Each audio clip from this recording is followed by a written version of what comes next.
കമനീയ കിശോരമുഗ്ധമൂർത്തേः കളവേണുകൊണിതാധൃതാനനേन्दോः മമ വാചി വിജൃംഭതാം മുരാരേർമധുരിം നഃ കണികാപി കാപി കാപി.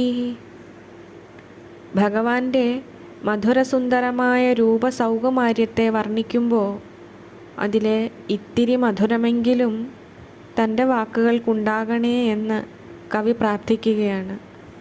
കിശോരനായ ആ സുന്ദര നീലബാലൻ്റെ ശരീരം ഓമനത്തം തുളുമ്പുന്നതാണ്, മുഗ്ധമാണ്.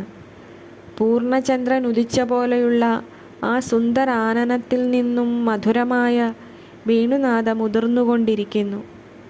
ഇത്രയും മാധുര്യ രൂപമാർന്ന ആ മുരാരിയുടെ മാധുര്യത്തിലെ ചെറിയൊരു തുള്ളിയെങ്കിലും എൻ്റെ വാക്കിൽ തെളിഞ്ഞു വരേണമേ. ഉണ്ണി, അമ്മയും അതുതന്നെയാണ് ആഗ്രഹിക്കുന്നത്. മധുരമായി നീ എന്നിൽ അലിഞ്ഞാൽ പിന്നെ എല്ലാം എനിക്ക് മാധുര്യമുള്ളതായിരിക്കും.